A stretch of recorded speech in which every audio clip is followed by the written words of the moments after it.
Femi burst through the bedroom door, his heart pounding like a drum in his chest. The sight before him made his blood run cold.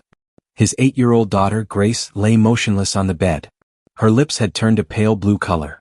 Her eyes stared at the ceiling, empty and unfocused. On the floor beside the bed, the housemaid Mercy was sobbing uncontrollably, her whole body shaking with fear. A strange, bitter smell filled the air. Femi's eyes fell on a cup sitting on the bedside table.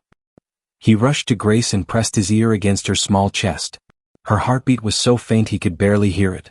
Terror seized him like a vice around his throat. He looked at Mercy with wild, furious eyes. His voice came out like a roar that shook the walls. "Are you cursed? What did you do to my daughter?" Hello family, welcome back. Please hit subscribe and give this video a thumbs up, it really supports our channel. Don't forget to share with your friends and turn on the notification bell so you never miss a new story. And please tell us in the comments where you're watching from. Now sit back, relax and enjoy the story. 3 months earlier, life in the big house in Lekki had been very different. Femi Williams was one of the richest men in Lagos. His mansion sat on top of a hill with tall gates and many rooms. Every morning, he drove his expensive car to his office in Victoria Island where he ran his business empire. But money could not buy happiness. 3 years ago, Femi's wife had died, leaving him alone with little Grace. The house felt empty without her mother's laughter and warmth. Femi worked long hours trying to fill the emptiness with business deals and meetings. He came home late every night, too tired to do more than kiss his daughter goodnight. Grace was a bright child with long black hair and curious eyes. She missed her mother terribly and she missed having her father around too. The big house felt lonely for a little girl with no one to play with. That was when Femi decided to hire help. He needed someone to take care of Grace while he was at work. Someone who could cook her meals, help with her homework and keep her company. After many interviews, he chose a young woman named Mercy. She was 25 years old and came from a small village in Cross River State. Mercy had kind eyes and a gentle smile. She told Femi she needed the job desperately because her mother was sick and needed money for treatment. Femi felt sorry for her. He also saw that Grace seemed to like her during the interview. The little girl had smiled when Mercy complimented her hair. That was good enough for him. He hired Mercy on the spot and paid her well. Mercy moved into the small room behind the kitchen. She started working the very next day, waking up early to prepare breakfast for Grace. She cooked jollof rice and fried plantains, which Grace loved. She washed the girl's clothes and cleaned her room.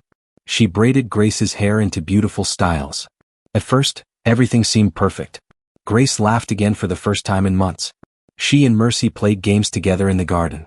Mercy told her stories about village life in Cross River, about the festivals and the farms. Grace listened with wide eyes, fascinated by this world so different from her own. Femi was happy to see his daughter smiling again. He trusted Mercy completely. Every month, he paid her salary without asking questions. He thought he had finally found the right person to care for his precious daughter. Nobody knew that a terrible tragedy was waiting just around the corner. Nobody could have imagined what would happen on that fateful morning. One morning, Grace woke up feeling terrible. Her head felt hot like fire was burning inside it. She called out weakly for Mercy, her voice barely a whisper. Mercy rushed into the room and touched Grace's forehead. The child was burning with fever. Worry filled Mercy's heart as she looked at the sick girl lying in bed.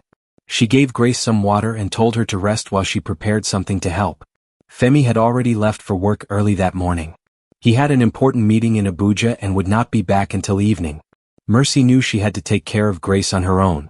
She went to the kitchen and made vegetable soup for Grace. But when she brought it to the room, Grace refused to eat. The little girl cried and said her stomach hurt badly. She held her belly and rolled from side to side on the bed. Mercy did not know what to do. She had never taken care of a sick child before. Back in her village, people used herbs and traditional medicine for everything. But this was Lagos and Grace was not her own child. She felt scared and confused. She picked up her phone and called Femi. Her hands shook as she waited for him to answer. When he picked up, she quickly explained that Grace was sick with a high fever and stomach pain. Femi's voice became tense. "I will come home as soon as I can," he said. "Just keep her comfortable and give her water. I am leaving Abuja now." Mercy sat beside Grace and wiped her face with a wet cloth. But the fever got worse instead of better. Grace began to shake and shiver under the blanket. Her small body trembled like a leaf in the wind. Panic rose in Mercy's chest. She ran to the kitchen to get more water and in her rush she knocked over a pot. It crashed to the floor with a loud bang. She did not stop to clean it up. She just grabbed the water and ran back to Grace's room. Grace was crying louder now, her face twisted in pain. Mercy tried to calm her down, but her own hands were shaking too much. She felt helpless and afraid. What if something terrible happened to Grace? What if Femi blamed her? Then Mercy remembered something from her childhood. Her grandmother used to make a special tea whenever someone in the village got sick. The tea was made from leaves that grew near their house. It always worked like magic, bringing down fevers and making people feel better. Mercy's eyes lit up with hope. Maybe she could make that tea for Grace. There were many plants growing in the garden behind the mansion. Surely one of them would be the right plant. She had watched her grandmother make the tea many times. She could do this. She told Grace she would be right back and rushed outside to the garden. The morning sun was bright and hot.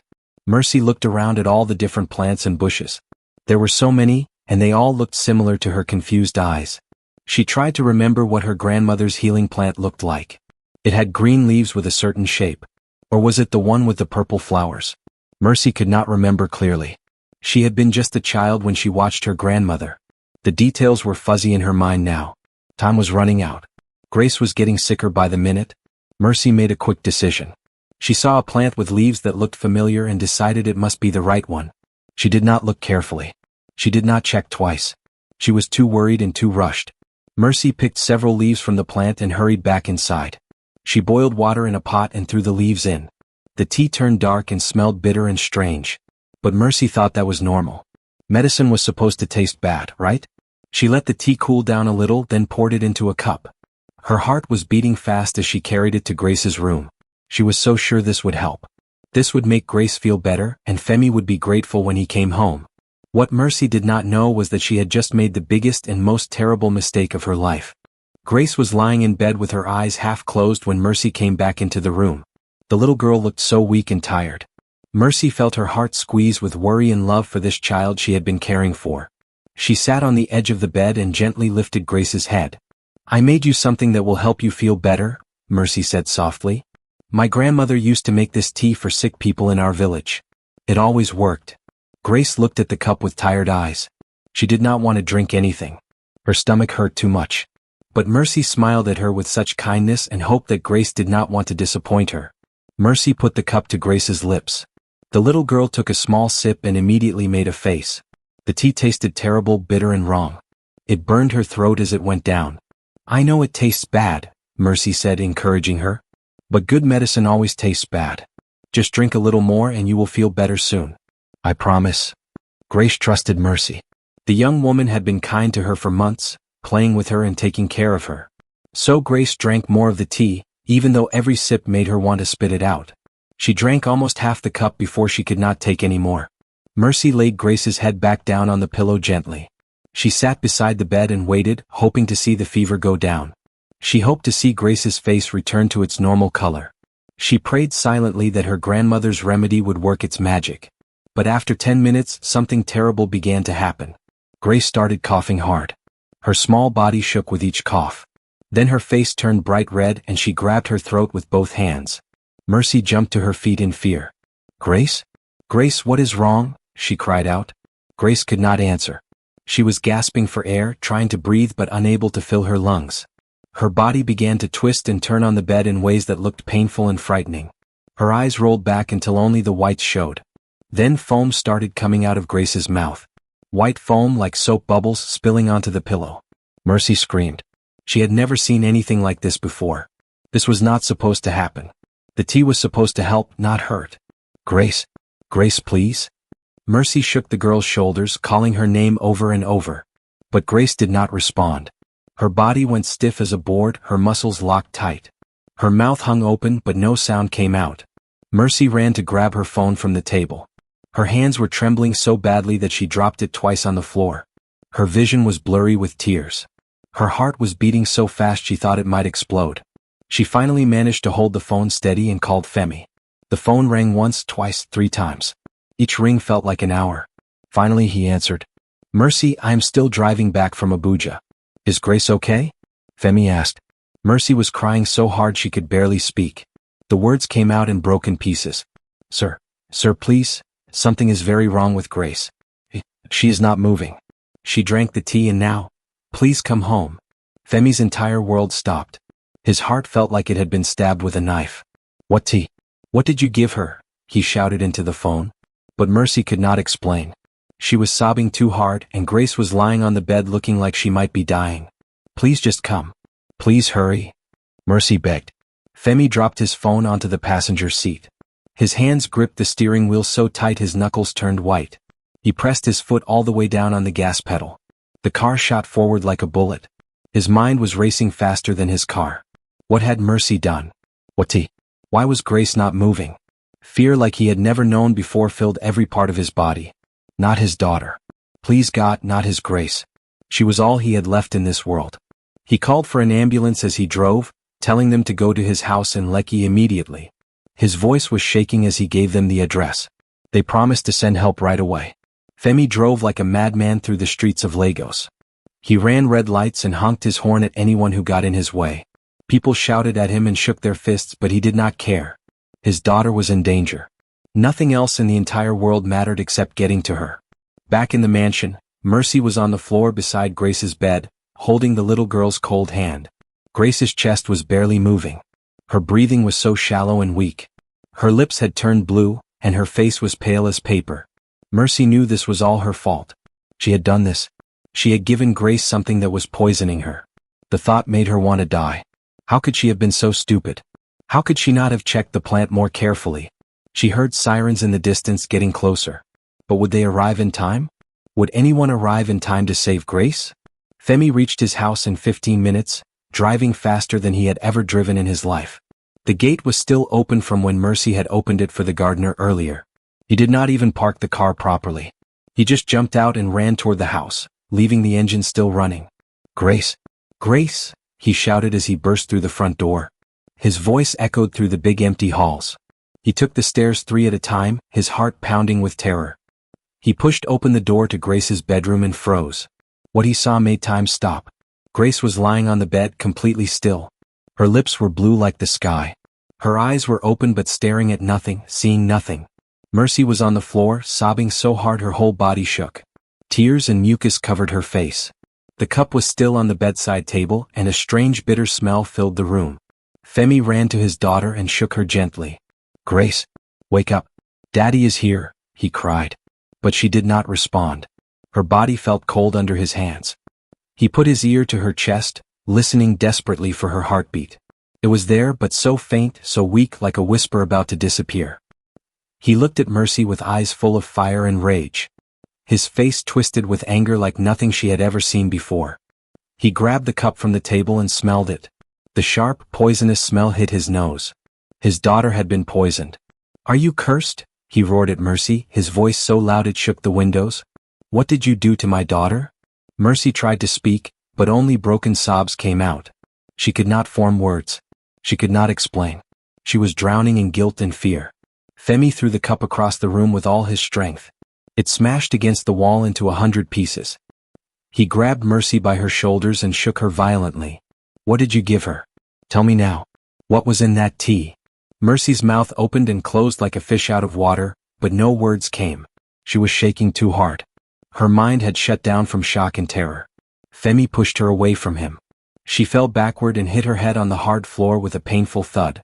But Femi did not care. He did not even see her anymore. His daughter was dying and nothing else existed in his world. The sound of sirens filled the air outside. The ambulance had arrived. Within seconds, paramedics rushed into the room with a stretcher and emergency bags.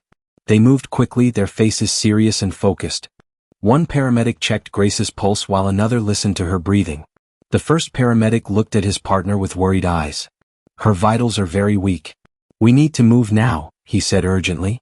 They placed an oxygen mask over Grace's small face and carefully lifted her onto the stretcher. The mask made a soft hissing sound as it pushed air into her lungs. They wrapped a blood pressure cuff around her tiny arm and started in 4-line. Femi followed them down the stairs, his legs shaking so badly he almost fell. Mercy tried to stand up and follow too, but Femi turned around and pointed his finger at her like a weapon. Stay away from us, he shouted, his eyes filled with pure hatred. Do not come near my daughter ever again. Mercy stopped on the stairs and collapsed. Her legs could not hold her anymore. She watched through blurry tears as they carried Grace out of the house. The little girl she had grown to love looked so small and lifeless on that stretcher. The ambulance doors slammed shut with a sound that felt final, like a coffin closing.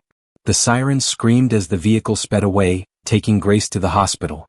Taking her away from Mercy forever. Mercy sat alone on the stairs of the big mansion. The house was completely silent now. No more running, no more shouting, no more sirens. Just silence that felt heavy like a stone crushing her chest. She looked at her hands.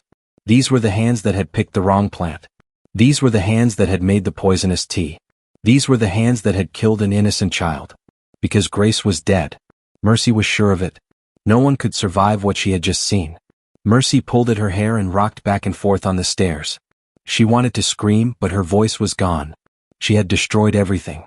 Her job was gone. Her life was over. She would go to prison. Her mother would die in the village without money for treatment.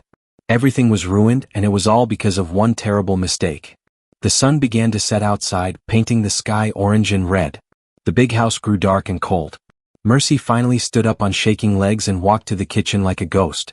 She saw the pot she had used to make the tea still sitting on the stove. She picked it up and threw it out the back door as hard as she could. She could not stand to look at it anymore. That pot had been the tool of her destruction. Then she heard a sound that made her heart stop. A car was pulling up outside. She ran to the window and looked out. It was a police car. 2 officers stepped out and walked toward the front door.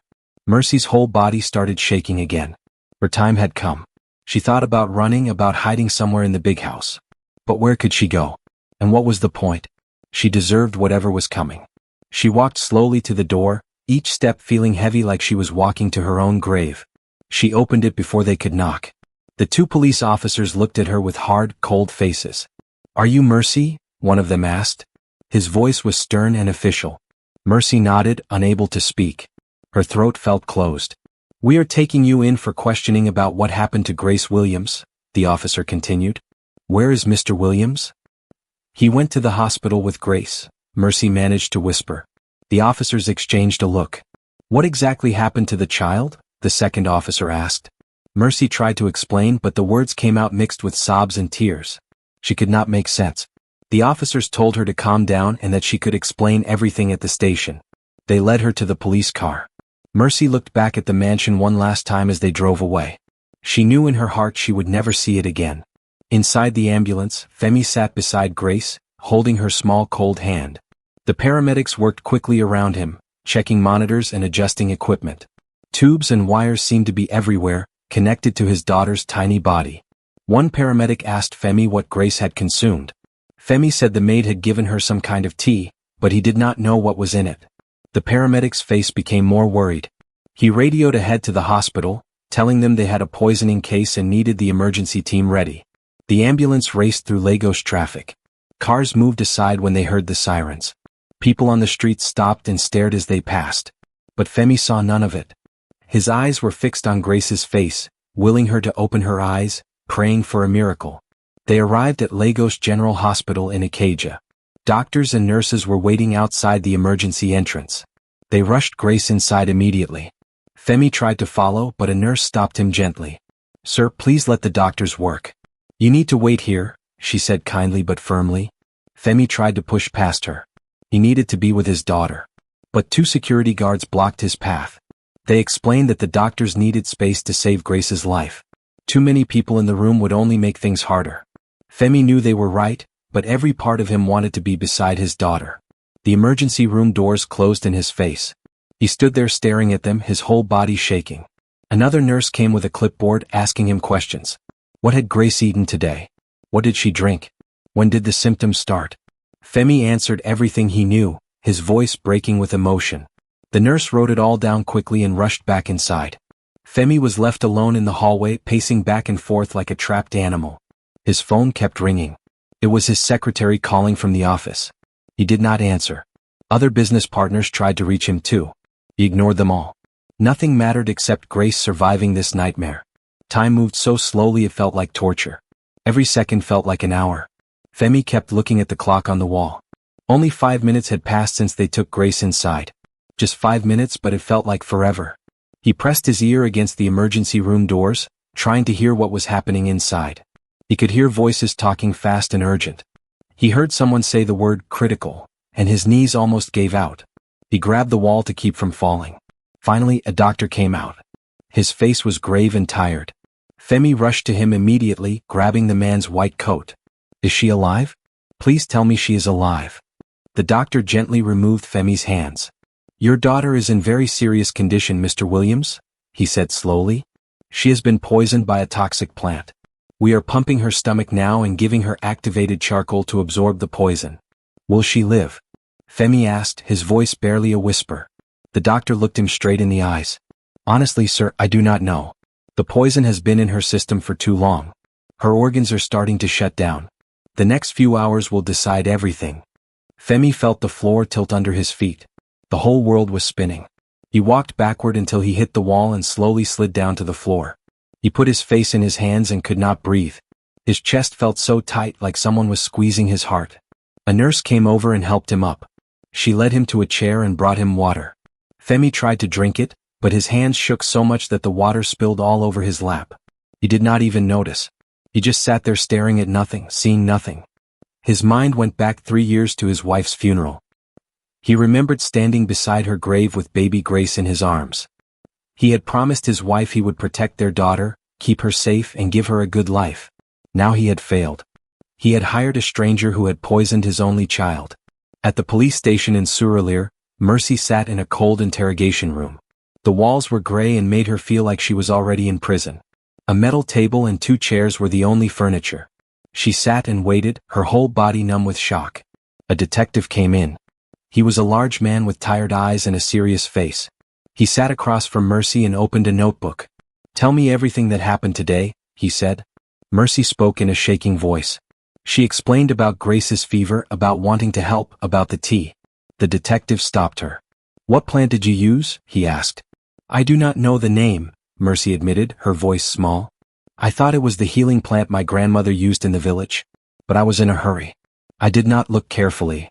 The detective shook his head slowly. "The hospital just called. You gave her deadly nightshade. Do you know what that is?"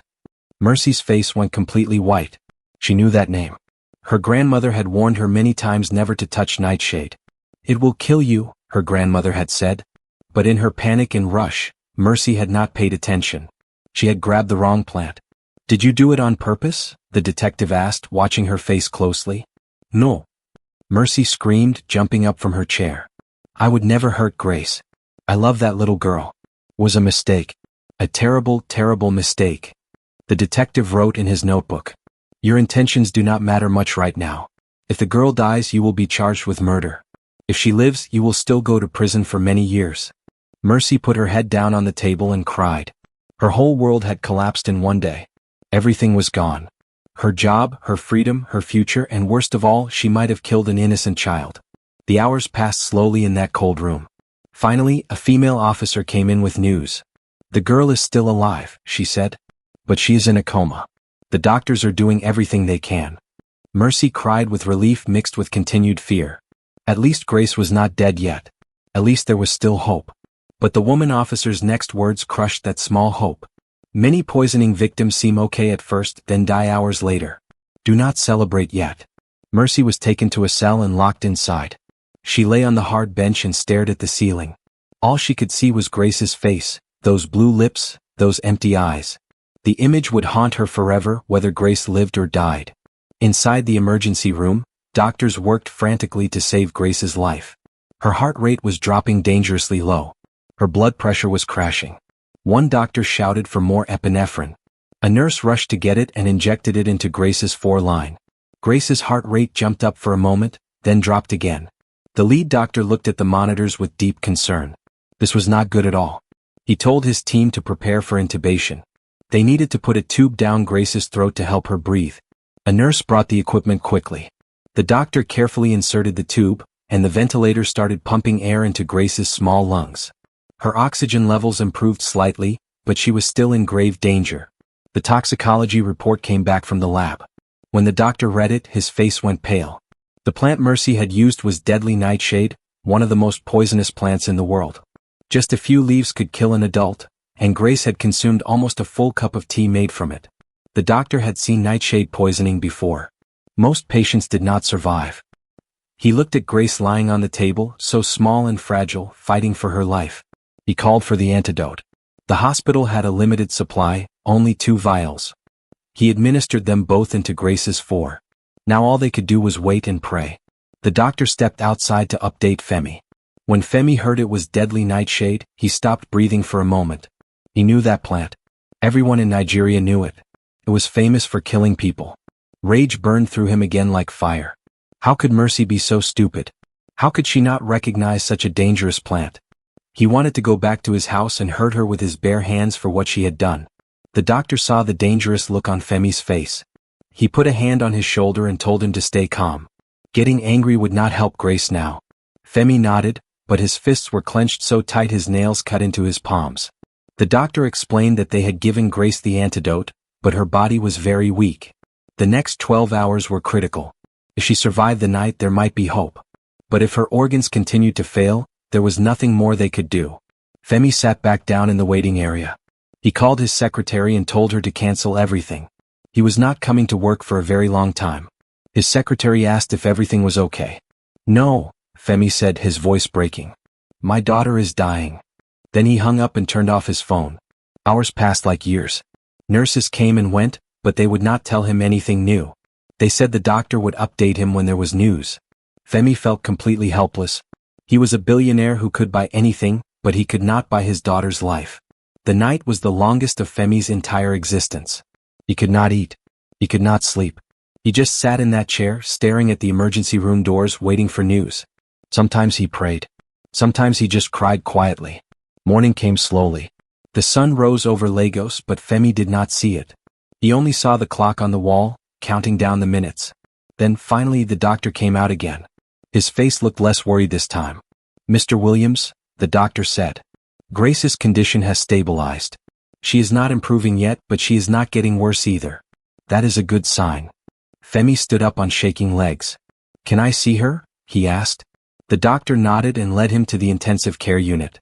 That was when Femi saw his daughter surrounded by all those machines and tubes. It broke his heart into a million pieces. But she was alive. Her chest was moving up and down. She was breathing. Femi sat beside her bed and took her cold hand. He talked to her for hours, telling her stories, begging her to wake up, promising her the world if she would just open her eyes. Days passed. Grace remained in a coma. Femi never left her side. He slept in the chair beside her bed. He ate food that nurses brought him, though he could barely taste it.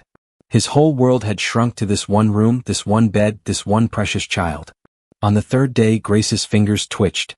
Femi saw it and called for the nurse immediately. She came running and checked all the monitors. She smiled and said Grace's brain was responding. She might be waking up. A few hours later, Grace's eyelids fluttered. Then slowly, so slowly, her eyes opened.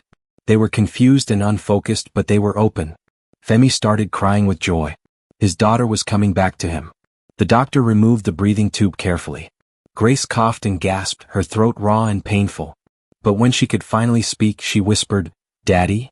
That one word broke Femi completely. He held her hand and cried like he had never cried before. His daughter was alive. His prayers had been answered. The doctors ran many tests over the next few days. Miraculously, Grace showed no signs of brain damage. Her organs were recovering well. The doctors could not explain it. By all medical knowledge, she should have died. But she had survived. 6 days later, Grace was discharged from the hospital. Femi signed all the papers with shaking hands. He carried Grace to the car himself, holding her like she was made of glass. They drove back to the mansion in Lekki. The house felt different now. Cold and empty. Femi hired a new caregiver immediately, an older experienced woman named Gloria. He checked her background 3 times and interviewed her for hours. He would never make the same mistake again. Grace recovered quickly. Within 2 weeks, she was playing in the garden again and watching her favorite shows. But sometimes Femi would catch her staring into space and he knew she was thinking about what happened. The trauma was still there. Femi took her to see a counselor named Dr. Benson. Grace went twice a week and slowly she started to heal emotionally. But something unexpected happened during this time. Grace kept asking about Mercy. "Daddy, where is Mercy?" she would ask. "Is she okay? What happened to her?" Femi did not want to talk about Mercy. But Grace insisted. She said Mercy had been trying to help her. It was just a mistake. Everyone makes mistakes. Femi was shocked that his young daughter could show such mercy after almost dying. Meanwhile, Mercy's trial was scheduled. The prosecutor called Femi and asked if he would testify. He said yes. They asked if Grace would testify too. Femi said absolutely not. His daughter had been through enough. The trial day came. The courtroom was packed with people. Femi sat in the front row and surprisingly, he had brought Grace with him. She had begged to come and he could not refuse her. When Mercy was brought in wearing an orange prison jumpsuit, she looked terrible. She had lost so much weight. Her eyes were hollow and haunted. When she saw Grace sitting there alive and well, Mercy started crying uncontrollably. Grace gave her a small wave and Mercy almost collapsed. The trial proceeded. The prosecutor presented all the evidence. Medical reports, toxicology results, photos of Grace in the hospital. It was overwhelming and damning. Then the defense called Mercy to testify. Mercy told her story through tears. She explained about her sick mother needing the job, trying to help Grace, making the terrible mistake with the plant. She cried through most of her testimony. Some jury members looked sympathetic. Others looked angry. When it was Femi's turn to testify, he described the horror of finding Grace unconscious, the ambulance ride, the hospital, thinking his daughter would die. The courtroom was completely silent. Several jurors had tears in their eyes. Then the defense lawyer asked Femi one question. Do you believe Mercy meant to hurt Grace? Femi looked across the courtroom at Mercy. He thought about all his anger and pain. Then he thought about Grace's words about forgiveness and second chances. He took a deep breath. No, he said clearly. I do not believe she meant to hurt my daughter. It was a terrible accident caused by ignorance and panic. The courtroom erupted in whispers. Then the lawyer asked what Femi thought should happen to Mercy. The prosecutor objected, but the judge wanted to hear the answer. Femi said, I believe Mercy should be punished but not destroyed. Prison will not undo what happened. It will not heal my daughter. Mercy's real punishment is the guilt she will carry forever. What I want is for her to get education about medicine and plants so she never makes this mistake again. I want something good to come from this tragedy. The courtroom fell silent. The judge stared at Femi for a long moment, then thanked him. After closing arguments, the jury deliberated for 2 hours. They found Mercy guilty of criminal negligence causing bodily harm. The judge sentenced Mercy to 2 years in prison, followed by 3 years of probation. During probation, she would have to complete education courses and do community service. She would be banned from working with children unsupervised. Mercy was led away by guards. She looked back at Femi and Grace one last time and mouthed, "Thank you."